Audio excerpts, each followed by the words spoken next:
किसी तरह से उस क्षेत्र में पहुंचे सूजी जोशी प्रयाग में, तो वहां पर उनको ज्वर आ गया, बीमार पड़ गए। अब देवराज जब बीमार पड़ गए तो एक मंदिर में जहां कोई ब्राह्मण शिव पुराण की कथा सुना रहे थे, तो उसी मंदिर के सहारे लेकर के, आश्रय लेकर के पड़ गए। और देवराज लगातार 1 महीना उस ब्राह्मण से निकली हुई शिव पुराण की कथा उसके मुख से श्रवण करते रहे। और 1 महीना के बाद अपना शरीर छोड़ करके परलोक सिधार गए। जब परलोक के लिए गए, गमन किया, तो यमपुरी में पहुंचे और यमदूतों से पकड़ के ले गए। लेकिन जैसे ही वहां पर यमदूतों ने उनको उनकी क्रिया के अनुसार उनको दंड देने का विधान किया, तैसे ही भगवान शिव के दूत वहां पर आ गए। तो भगवान के दूतों ने यमदूतों को फटकार लगाई और उसके चंगुल से देवराज को मुक्त कर दिया। जब देवराज को मुक्त कर दिया तो वो यमदूत बड़े कोलाहल से पूरे यमपुरी में कोलाहल मचा करके, और जो धर्मराज था उसको भी महल से बाहर, अपने भवन से बाहर आकर के देखना पड़ा कि यमपुरी में हो क्या रहा है। तो जब देखा और उन्हीं शिवदूतों को देखा कि तो उन्होंने उल्टा ही उन सबका सत्कार नमस्कार किया। तो वहां पर उन शिवदूतों से कोई बात पूछी और उन शिवदूतों ने, भगवान के दूतों ने उस देवराज को ले जाकर के भगवान की शरण में छोड़ दिया, उनकी शरण में कर दिया। तो यहाँ पर विस्मय होकर के ये प्रश्न ऋषि करने लगे कि ऐसा कैसे हो गया? पूरे जीवन पापाचार करने वाला प्राणी कैसे भगवान के धाम को प्राप्त हो गया? तो यहाँ पर सिद्धांत की बात है, इसे समझना। और ये सूत जी ने जो बात कही थी उसी बात को ये बात सिद्ध कर रही है कि पूरे जीवन पापाचार में डूबे रहने वाला प्राणी जब शिवपुराण की कथा सुनना प्रारंभ किया तो उसके बाद उसने कोई पाप नहीं किया था। तो ये गारंटी है, ये मोहर है। अगर कोई पापी से पापी, दुष्ट से दुष्ट प्राणी आकर के कथा में बैठ जाता है और अपने अंदर ये संकल्प ले ले कि मेरे द्वारा वो पापाचार नहीं होगा, तो उसे भगवान का ही दरबार मिलेगा। लेकिन भगवान कथा से जाकर, भगवान कथा से हटकर तुरंत पापाचार में व्यक्ति का मन डूबेगा, चित्त शरीर डूबेगा, तो कदापि भी उसे सदगति नहीं मिलेगी। यही काशी के बारे में भगवान ने जब बताया कि काशी में मरने से मुक्ति है, लेकिन उन्होंने साथ साथ ऐसे भी कहा कि काशी में वो व्यक्ति जो पापाचार में रहते हैं, मरते हैं, तो उनकी मुक्ति नहीं होती, उन्हें उनके कर्मों का ही फल मिलता है। तो भगवान की कथा निसंदेह पापी को पुण्यात्मा बनाती है, लेकिन व्यक्ति अपने जीवन में जहां पहुंच गया है वहां से नीचे न गिरे और ऊपर चढ़े तो भगवान उसका हाथ पकड़ लेते हैं। तो 88,000 ऋषि मुनियों से जब सूत जी ने कहा कि हे ऋषियों, आपने बहुत काम की बात पूछी है, आपने बड़े उत्तम बात पूछी है, इसलिए मैं आपसे जो बतला रहा हूं उसे ध्यान दे करके सुनो। इस तरह से पापाचार करने वाला प्राणी भी भगवान की कथा से मुक्ति को प्राप्त हुआ केवल सुनने मात्र से। लेकिन शर्त वहां पर एक ही लगा दी कि देवराज इतना बड़ा पापी, दुराचारी, खलकामी, क्रोधी था, लेकिन कथा में पहुंचने के बाद उसने मुड़कर संसार में कोई अपने शरीर से पापाचरण नहीं किया। उसी के प्रभाव से तब वो मुक्त हुआ। लेकिन हम कथा श्रवण करते समय ही शुद्ध हो जाते हैं, इस समय निसंदेह शुद्ध हैं, लेकिन हम पीछे वाली स्थिति में न लौटें तो 88,000 ऋषि मुनि जब कहते हैं कि ऐसे में कलिकाल में प्राणी अपने को संभाल कर और अपने को विचार कर अगर ईश्वर चिंतन करते हुए, भगवान की कथा श्रवण करते हुए नित्य शुद्ध कर्म करेगा तो निश्चय ही पुण्य का भागी हो जाएगा। 88,000 ऋषि मुनियों को इस बात को सूत जी ने बार बार कहा है। कितना भी दीन दुखी, चारों वर्णों में से शूद्र, क्षत्रिय, ब्राह्मण, वैश्य, कोई भी स्त्री, पुरुष, शूद्र, चाहे जैसी गति मति वाला प्राणी अगर भगवान की कथा में आकर के बैठता है और श्रवण करता है तो निश्चय ही उसके जीवन में मंगल होता है। तो यहाँ पर जो तात्पर्य है, थोड़ा फक्कड़ बाबा भी 10 मिनट सुनाएंगे कुछ, क्योंकि संत का जीवन एक जीवन नहीं होता है, सच में एक शास्त्र होता है। संत का जीवन एक जीवन नहीं होता, इसका मतलब ये नहीं कि वो बोलना पढ़ना नहीं जानते तो वो संत नहीं है।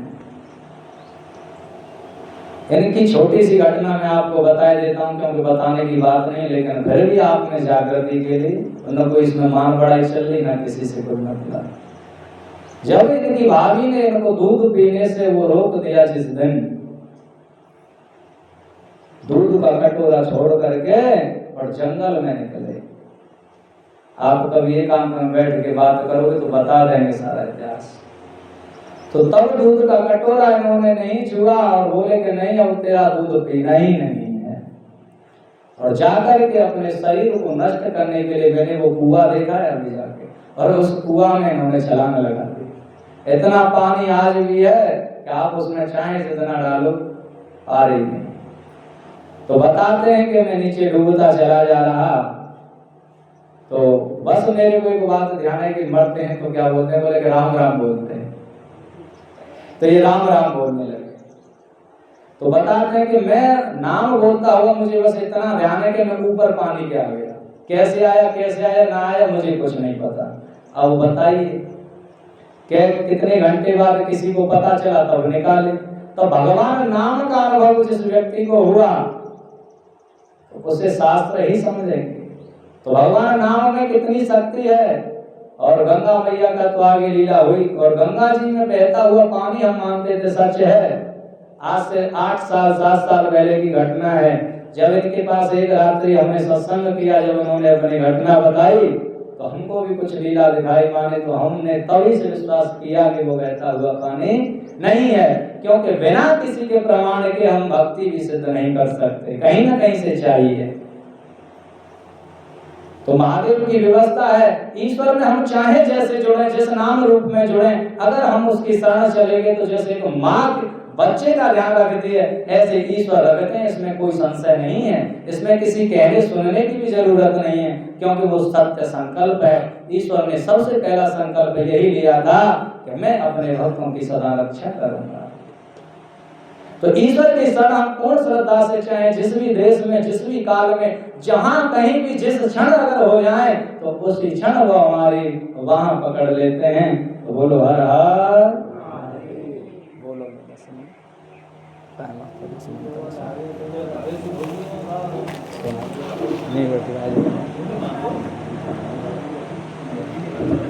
बोलिए गुरुदेव भगवान की।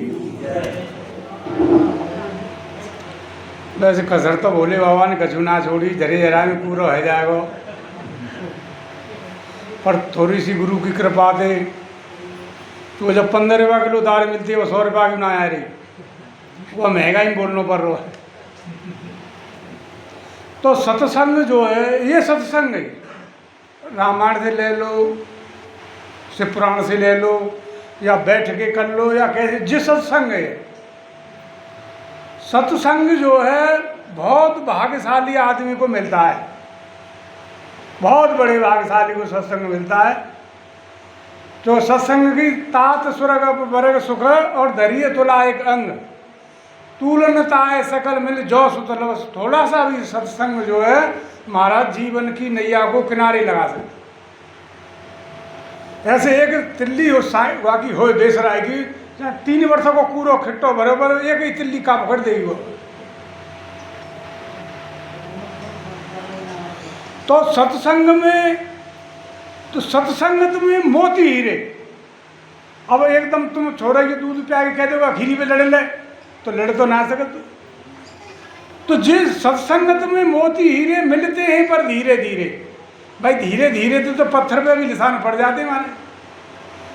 सत्संगत में मोती हीरे मिलते हैं पर धीरे धीरे, कोई न जाता खाली हाथ महिमा सत्संग की। अब इससे क्या हुआ कि ध्रुव तारे और प्रहलाद भी तारे, गण का गीत अजामिल सारे, तारे अधम महान और धर्मानंद शरण में आयो राख लियो श्रीमान। तो सत्संग महाराज जी बस सत्संग जिन्हें के 4 आदमी वहाँ बैठे, सत्य बात चल रही, वो सत्संग ही हो रहा।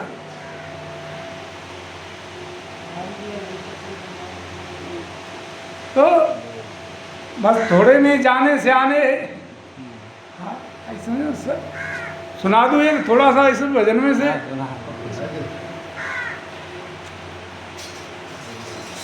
देखो ये है, हमें निज धर्म पर चलना सकेती रोज रामायण। अब क्या निजी धर्म है, चूँकि पंथ तमाम डोलने, तमाम धन गुरु अलग हैं, सतगुरु अलग हैं, वैसे गुरु अलग हैं, तमाम मत मतंग है जाएंगे, अभी तो कचुना है। पर अगर जो आएंगे तमाम मत मतंग है जाएंगे, नए नए पंथ प्रकट है जाएंगे। झूठी लेवो, झूठी देवो, झूठी भोजन, झूठ चवेना। हाँ, ने का मोहल्ला में भाई प्रधान तू ही है, और गुने का सामान ज़्यादा लेके आएगा, तो ये तो देना ही है, साला कचुना पड़ रही, कौन दिखा आकेंगे। झूठी लेवो, झूठी देवो, झूठी भोजन, झूठ चवेना, और जो कहोगी सुने बड़ाई, पहले सांस ले तो जूड़ी है क्या, जूड़ी सी चढ़िया मत देखा तुम बड़ाई करिए। अरे हमारे यार अब तक यहाँ ऐसी बर्फ बेचन डोल ले नो कोई भोंगी दे लग गए। तो देखी अजब निराली महिमा सत्संग की। हाँ जी जब हमें निज धर्म पर चलना सके थी रोज रामायण, और हमें निज कर्म करना सके थी रोज रामायण। जिन्हों सिंधु से उतर कर पार जाना है, सुख के किनारे से लगाती रोज रामायण। सुखी मीन जहाँ नीर गादा, और हरि की जहाँ शरण है माँ एको व्याध आना है। हमें सुख के किनारे से लगाती रोज रामायण। कहीं शंकर की छवि न्यारी, कहीं विष्णु की है जहाँ की, हृदय आनंद झूले पर झुलाती रोज रामायण। सरल कविता की कुंजी में बना मंदिर हिंदी का, श्री राम का दर्शन कराती रोज रामायण। कभी गंगा की, कभी वेदों के सागर में, कभी गंगा की, कभी वेदों के सागर में, कभी गीता की गंगा में, हमें निज धर्म पर चलना सके थी रोज रामायण। कह धर्मानंद प्रभु पद को, कह धर्मानंद प्रभु पद को दिलाती रोज रामायण। बस तुम बातें लगे रहे हो, जैसे लगे जाओ, जैसे भाव को भाव अनकाल सऊ, और नाम जब तुम्हारे भागेंद्र लगे रहो नहीं 16-17 में दिल्ली तने कर आए, मुझे सलाह नहीं कि मैं यहाँ आ जाऊँगा। यहाँ तक ऑपरेशन भयो, राम की रखवारो, यहाँ तो 50,000 रुपया में नाव ठीक है, हेतु भी ठीक है नाव, वही की कृपा है जी सत्संग की। तुम्हारे भागेंद्र नहीं कहाँ से भगत के आ रहे हो दिल्ली जाए। बोल गुरुदेव भगवान की।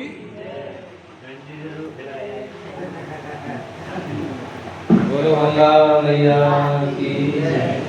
वे संतों का तो एक ही वाणी जीवन धारण करने वाली है, और किसी शास्त्र से या संत से हम जुड़े तो उस जीवन में प्रैक्टिकल करने के लिए आचरण करना जरूरी है। जैसे हमारे ग्रस्त में नित्य 5 यज्ञ बताए, ब्रह्म यज्ञ और अग्नि यज्ञ, देव यज्ञ और काव्य यज्ञ, पितर यज्ञ। तो जिसमें हमारा ब्रह्म यज्ञ होता है उसमें हम किसी एक शास्त्र का नित्य अध्ययन करें, उसे ब्रह्म यज्ञ की संज्ञा दी गई है। और जीव का जो ग्रस्त में 5 जगह भी जो हमको बताई जाती हैं कि चूल्हा चाकी आदि नित्य हिंसा होती है ग्रस्त में, माकड़ी कीड़ा मच्छर, तो उनकी निवृत्ति के लिए ये 5 यज्ञों का विधान किया गया है। तो बाबा बता रहे हैं कि अगर डेली हम किसी का अध्ययन करें, चाहे किसी का करो शास्त्र का, तो उससे आपको जो है मार्ग मिलता रहेगा, धर्म का ज्ञान जागृत होता रहेगा। ऐसे भगवान कहते हैं कि मेरे ग्रंथ, मेरे शास्त्र वो मेरा ही वांगमय स्वरूप है।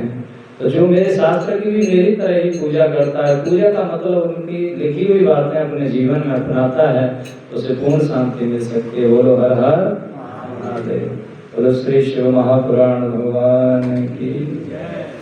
ओम जय शिव ओंकार स्वामी हर शिव महादेव शिव भोले भोले नाथ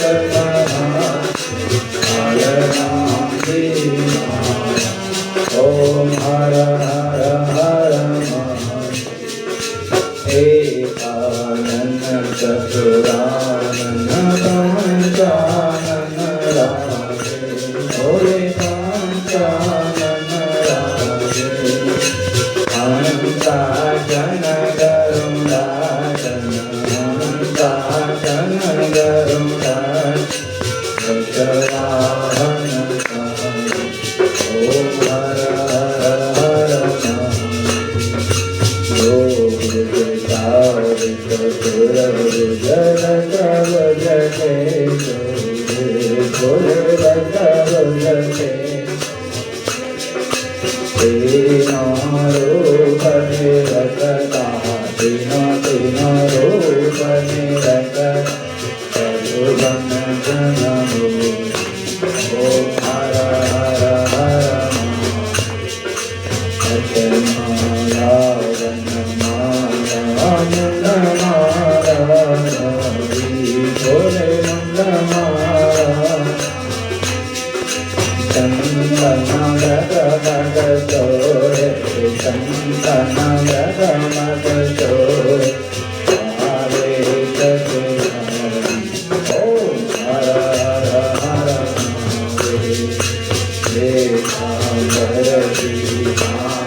Hare